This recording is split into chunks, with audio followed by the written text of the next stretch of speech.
What's going on, guys? Sean Nalawani, SeanNal.com.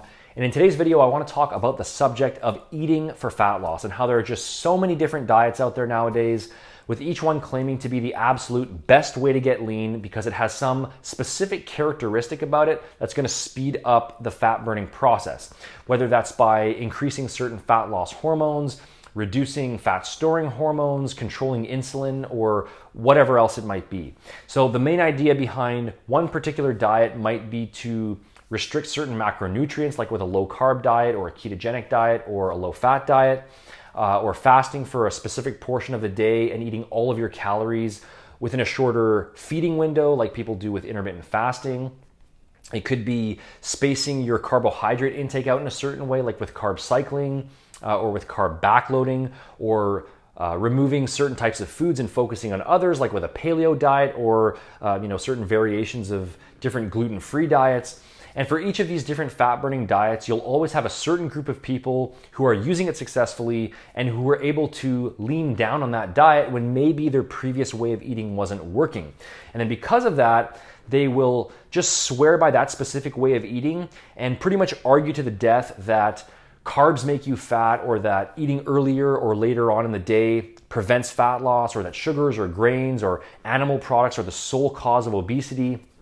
They'll hone in on the specific macronutrient or the specific food group that was removed, or the specific meal spacing or meal frequency guideline, and point to that as being the reason for their success, without realizing one very crucial thing, and that is that virtually all of these different diets have one major thing in common, and that's that in one way or another, they're all forms of caloric control. In other words, they all contain a different strategy that potentially allows the dieter to more easily maintain a calorie deficit, which is the ultimate bottom line when it comes to losing fat. And everyone is a bit different in terms of their food preferences and their macronutrient preferences, and in how they like to lay out their meals for the day, and the effect that that has on their energy levels and their appetite. And so each of these different diets might work better or worse depending on the person. For example, if you eat a low-carb diet and you lose fat, it doesn't necessarily mean that carbohydrates themselves were the problem. Take a person who regularly consumes moderate to high amounts of calorie-dense refined carb sources, like muffins and bagels and pastries and granola bars and sugary juices and things like that, and then replaces those with lean protein and vegetables, and it's no surprise that the weight is going to start falling off. People who swear by low-carb diets are usually confusing correlation with causation, meaning they lost fat because they decreased their overall calories and were able to better control their appetite, not because carbs are inherently fat storing in and of themselves. Another example would be if you're following something like intermittent fasting, where you don't eat any food for the first 16 hours of the day, and then you condense all of your calories down into a shorter 8-hour feeding window.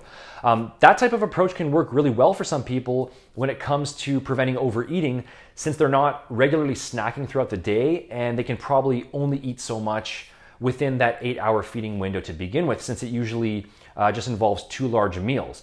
And so if you're able to tolerate that 16-hour fasting window and your appetite adapts to it, there's a good chance that you'll end up eating fewer calories for the day in total. Again, it's probably not because intermittent fasting has some huge positive effect on growth hormone levels or insulin levels, like a lot of people will talk about. But for some people, it's just a more effective way of adhering to their diet and not going overboard on total calories in the big picture.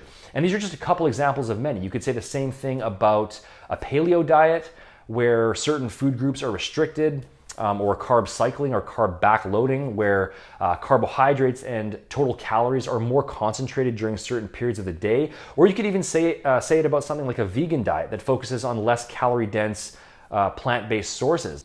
It's possible that some of these different approaches to eating might have a slightly better fat-burning effect when individual differences are taken into account. I mean, we can't completely remove that possibility. We obviously don't know everything about nutrition, and it is a very complicated topic with new research coming out all the time, but there's just no way around the simple fact that losing fat and getting lean primarily comes down to maintaining a calorie deficit over time by burning more calories than you consume. And there are an endless number of different ways that people can go about this successfully. But the calorie deficit is always the one common denominator in the overall picture. You can cut out certain foods all you want. You can space your calories and your macronutrients out in whatever way you want. You can eat as healthy as you want. But if you aren't being mindful of your total net energy intake versus your total net energy expenditure, then none of that is really going to make any difference at all.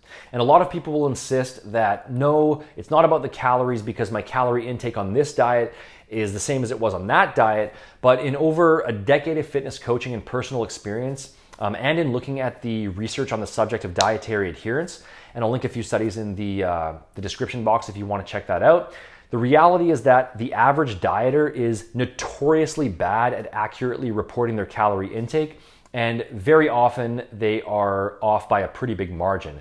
And this happens either because they're not really tracking their food intake that closely to begin with, even though they might say they are. Maybe they have like a rough eating plan in place and they're just estimating it throughout the day, or they are tracking their diet, but they're just making errors with their measurements, which is actually a really easy thing to do, especially if you're on the go and you're having to estimate certain things throughout the day.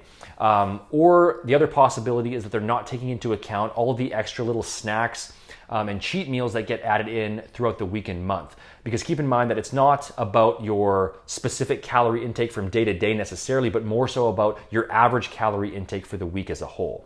So I'm not saying that any of these individual fat loss diets are necessarily bad.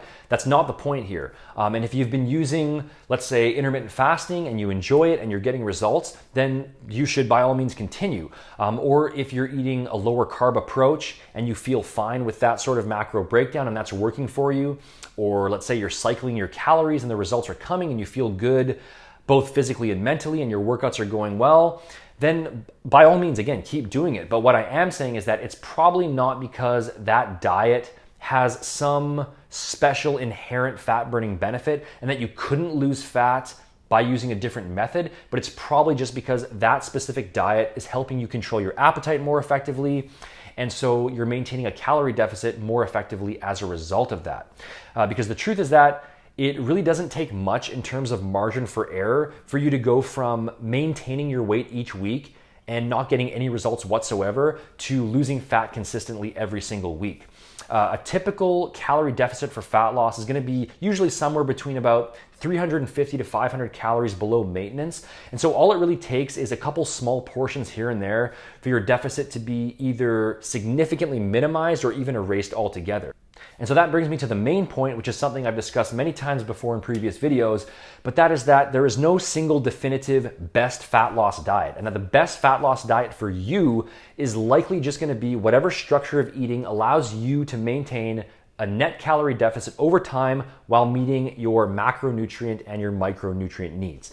So if that means 3 square meals a day, then that's fine. 6 small meals a day, fine. If you want to use intermittent fasting or paleo or some other method of calorie cycling or even a vegan diet, that's fine. Just know what your daily calorie needs are for fat loss and then lay out your foods and your meals in whatever way is most enjoyable for you and in whatever way lets you hit that calorie target in the most accurate and the most effortless way possible. If you're weight training consistently and you're eating enough protein and you're remaining in a moderate sized calorie deficit that isn't too large, then you will lose fat and you will maintain or possibly even gain muscle at the same time, regardless of what specific type of diet you're following.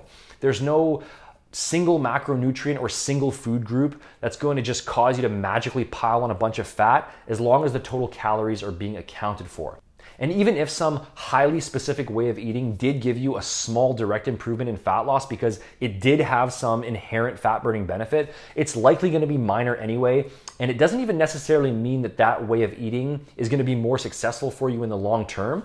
Because if that diet is more restrictive and you really don't enjoy it, you'll probably end up burning out and quitting anyway. And so an alternative diet, even if it was slightly less effective in terms of pure fat loss, would still likely be a better option simply because you're going to be more likely to stick to it. Remember that getting lean and being in great shape isn't a temporary fix, okay? It's an ongoing way of life. And so if the diet that you're following right now isn't something that you'd reasonably want to continue on for the long term, and you couldn't see yourself eating that way for months or even years on end and be totally fine with it, then something is eventually going to have to change anyway. So I'll leave it there. Thanks for watching, guys. If you do want to get a complete step-by-step roadmap in terms of training, nutrition, and supplementation for losing fat while also showing you how to customize that plan to your exact needs, along with one-on-one coaching, then you can check out my complete body transformation blueprint by clicking the icon at the top of the screen here or by heading over to btblueprint.com. The link for that is in the description box. If you found this advice helpful, make sure to hit the like button, leave a comment, and subscribe to stay up to date on future videos. You can also follow me on Facebook and Instagram as well if you aren't already. The links for that are also below. And the official blog is over at SeanNell.com. Thanks for watching, guys, and I'll talk to you again soon.